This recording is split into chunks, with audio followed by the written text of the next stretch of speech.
Welcome everyone, Christine here on Serious Gaming, continuing my review of The Witcher TV series, episode 5. If you're interested in episodes 1 and 4, my review of those episodes, check out in the link in the description of this video, or in the end screen. I've linked it to both those places, if you're interested in hearing what I have to say on that. But anyway, episode 5, and I think like with this episode, when I first watched it, my thoughts were, at the end of it, wow. The first 4 episodes, they're a jumbled mess in comparison. I mean, there's some good stories, some good moments, all that, but like in terms of cohesive storyline, not so much. I mean, I really liked the first episode. I think it's one of the better ones in the series. The other ones, yeah, they show important short stories, important events. They try and string along a narrative, but it's not done in the best way possible. And this is significant in the sense that when you're looking at the reviews, and I guess you could call it a lukewarm reception that the series has received so far from reviewers, as opposed to, the audience itself, which absolutely adores the series. When you're looking at the way reviewers have viewed it, the media has viewed it, I mean, they got access to the first 5 episodes. They didn't get access to all of them. They just got the first 5, and some of them didn't even watch the 5th episodes. That some reviewers didn't even watch that. And if I were just to judge it based on the first 4 episodes, especially if I'm not a fan, right? Because you understand, a lot of these people aren't necessarily fans. They have never really cared much about The Witcher before. They don't know about the impact, all that. So they don't have the background that a lot of us have, either playing the games or reading the books, or both. Quite a few people have done both. There's a reasonable number of game fans that have read at least some portions of the books, if not all of them. But obviously a lot of reviewers aren't in that bucket. And when you're looking at the value of the series as a whole, when you're looking at the first 4 episodes in particular, you're not necessarily going to have the biggest impression. It is a bit of a mess. Now, with episode 5, things get real. Now, this episode, called Bottled Appetites, is based on The Last Wish, largely based on The Last Wish, which gives its name to the collection of short stories. It's about Geralt and Yennefer. It's how they meet and how they quote-unquote fall in love. I say quote-unquote, and I'll get into that in just a moment. But first, let's talk about Ciri. Ciri is stuck in Brokilon. She's, mingling with the dryads, and the dryads are not overall happy to have her there. At least not all of them. Some are concerned, but the queen of the dryads decides to put her foot down and to have Ciri there to accept Ciri as one of their number, even though Ciri herself doesn't necessarily want to fit in, so to speak, and that, of course, creates tension. But really nothing too great, nothing too exceptional. I mean, it just feels like with Ciri, it's just like they're trying to make us understand, yes, this character is important and all that. So they have her on screen quite a bit. I don't think it's the acting here. Do I see the actress the actress behind Ciri? Do I see her as handling this character in a competent fashion? Considering Ciri is arguably the main character of the entire Witcher saga, or one of the main characters, along with Geralt and Yennefer. Yes, I do feel that, but I don't think that the material that they have here was really all that interesting for the entire season. So anyway, Ciri does pretty much fuck all in Brokilon. What's interesting, though, is what's happening with Nilfgaard. So you have Cahir, you have Fringilla, who have captured Mousak, Ermion in The Witcher 3. They've captured Mousak, and they have an evil Doppler, interesting twist there. They have an evil Doppler assume his identity, kill him, and then that evil Doppler, under Mousak's identity, is going to go in Brokilon to get Ciri out of there, because Nilfgaard, for all its power, can't actually take Brokilon Forest. It's apparently beyond their means. It's actually a bit of an issue when you think about it. When you're looking at, say a map of Brokilon, when you're thinking about the logic of it all, isn't Brokilon a bit further north than that? I mean, that was my assumption. Yes, it is actually further north, which is a bit weird to have Nilfgaard going into Brokilon. Like, the reason I mention this in terms of like universe consistency is because Brokilon is not even near, it's not even in Sintra. It's like bordered by Temeria and Verdun and other places, basically past, it is past the north. And that kind of is an issue because it's past the Yaruga. The Yaruga being the river that divides Temeria and its vassals, or rather the Temerian vassals in Sintra. And Nilfgaard, as the series makes the point, Nilfgaard has not crossed the Yaruga yet. Here, they're dealing with Sintra. Or at least that's the argument you can make, that they haven't crossed the Yaruga. So a bit of an inconsistency there in the lore, and having Nilfgaard trying to get Ciri from Brokilon, when geographically, when we look at a map of The Witcher, and I recommend checking a wiki on this. There's a map from The Witcher 2, a pretty solid map, and there's other maps as well from the games. Now, sure, they may not necessarily be tied to the game lore, but any map you look at Brokilon, it is beyond the borders of Sintra, whereas the series makes the point that, hey, this is, or kind of implies heavily that this is still going on in Sintra. So geographic consistency, who cares about that, right? And that is a bit of an issue. But anyway, so that's what Ciri does. That's what happens with Mousak. And I feel that's a disappointment, because I felt with Mousak that he was certainly one of the better characters here.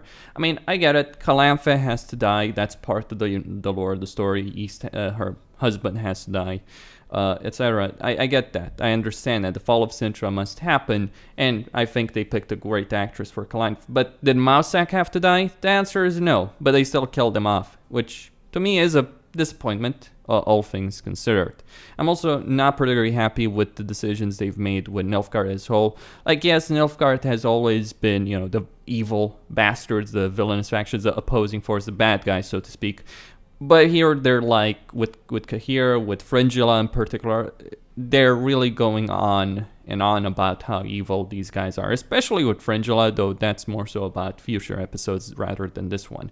But yeah, certainly that's a bit of an issue, especially with Cahir. I'm not going to say anything beyond that, but it's going to cause some problems, I imagine, later down the line.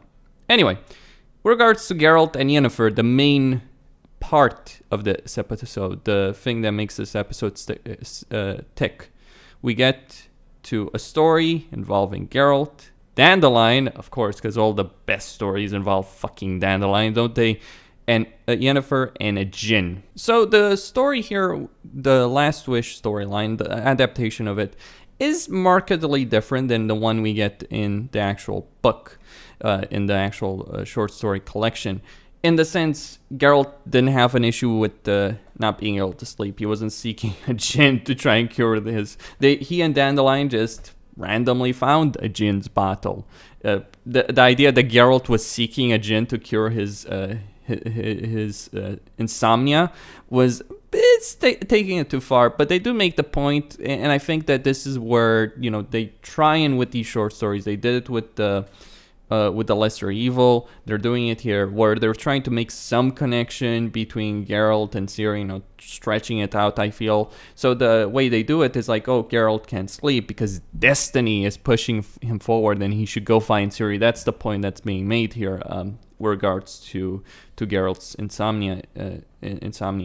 But anyway, they do find a djinn bottle, and Dandelion gets into some trouble as a result of it. His neck gets seriously hurt. They try and find a healer, and because it's a magical issue, they end up with Yennefer, going to Yennefer, who can cure him, can heal him. The problem is that Yennefer is a very selfish, self-centered person, and she wants something in return from Geralt, something significant. Now, in terms of the adaptation, I don't remember, and I did check, there is no portion of the short story where Yennefer is using her magical powers to effectively run a harem, or some sexual deviancy as you have it here. It felt like something like, oh, here we have nudity in our own right, and hey, enjoy that. I feel that's part of it, shock value. I don't particularly care about it, to be honest about it, and I think that I don't necessarily think that they handle Yennefer necessarily well in this entire episode. It's like, yes, she's selfish, she's self-centered, but it's like this really makes her appear in a fairly bad light, all things considered. But it's that balancing act with Yennefer, and the reason apparently her motivation is she wants a child. Like after the events of the previous episode, where she failed to protect the child of the king of Aedirn, she's decided, I'll abandon all my royal duties and I'll do whatever it takes. I'll seek whatever means possible to have a child. Whereas in the actual short story, she was doing it just for power. Now, they do make that point that she does want power. She wants everything, so to speak. But like the idea that Yennefer wants a child, bit ridiculous. But I mean, there's the point, I suppose, with Yennefer, is that she sacrificed a lot to get to what she is, beautiful, strong, and powerful. And the point is made that she didn't actually get happy. She became a royal advisor to a prime kingdom and did fuck all, in her own words, and she's not really happy about her lot in life. And that's the point. Because I make this argument here because there are some reviewers who accuse the series of like ableism. It's like, Yennefer is only capable of doing things once she gets pretty. No, Yennefer suffers greatly to become pretty, thinking that she will get what she wants, and then she realizes that just being pretty, being beautiful, having power is not really all that it's cracked up to be. Anyway, as someone who does suffer from a disability myself, specifically, I have pretty poor eyesight, like really poor eyesight. I mean, a lot of people who do suffer from disabilities, yes, we get to live with it, yes, we cope, yes, and so on. But I think many people who do suffer from disabilities would have loved nothing more, would have wished nothing more than to just get rid of it, to be quote unquote normal, to not have to deal with it. And we eventually accept our situation and all that and deal with it. But I think a lot of people that do have disabilities would love nothing more. I mean, you can't say it's like someone who is paralyzed would love to not be paralyzed, or someone who in Yennefer's case is a hunchback would not love not to be a hunchback. The idea is complete nonsense as far as I'm concerned.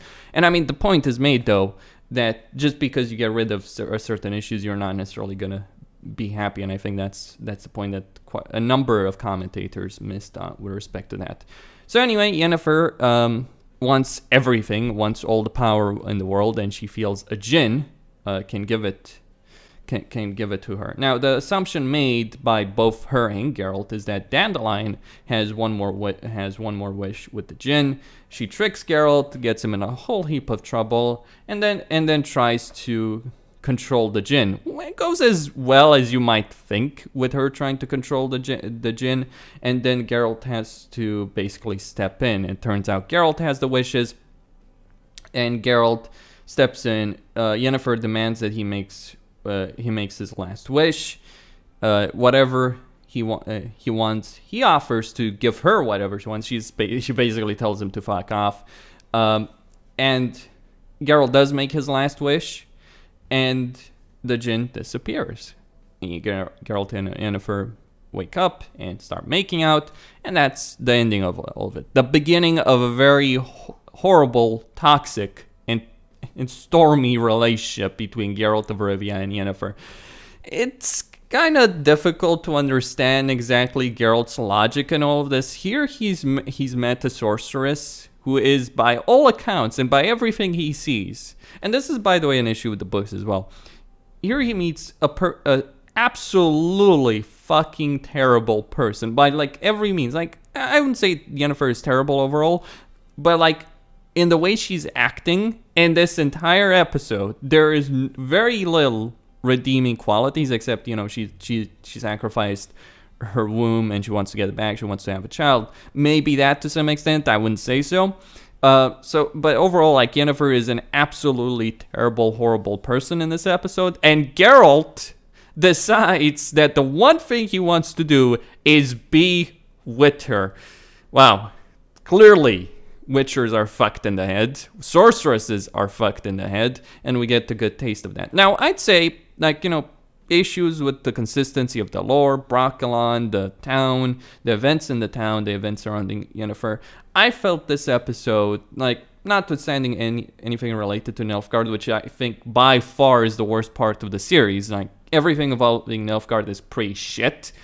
But, like, I felt the interactions between Geralt and Yennefer were fairly strong. Like, don't get what I said earlier about Yennefer being terrible in the wrong way. She is terrible in the books as well. This is her character, and the question we have to ask is: this a good adaptation? Does it fit? Does the actress deliver the essence of the character? Does she deliver a strong performance as Yennefer? Is the relationship between Geralt, or the interactions between Geralt and Yennefer, explored well? Are they delivered well?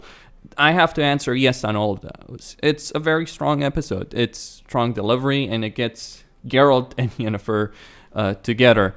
Although that's gonna go very well between the two of them, isn't it? Oh yes, absolutely not. Anyway, hope you all enjoyed this. Costin here signing out. Thank you all for watching, and stay tuned for more. There are several more episodes to dive into and talk about.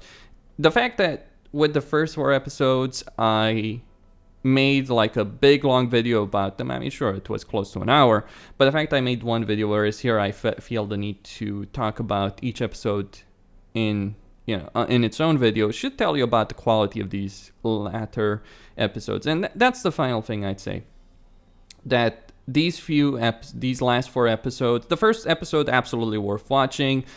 The next 3, not as much. I mean, they're decent, they're okay, but it's like, in a sense, you could possibly skip them even, but not as important. That's the point. Here, however, with this episode, episode 5, based on The Last Wish, certainly better, with the exception of what's happening with Nilfgaard. Costin signing out. Thank you all for watching. Stay tuned for more. Don't forget to subscribe, like, and enable notifications so you're aware when I'm uploading new content. Costin here, signing out.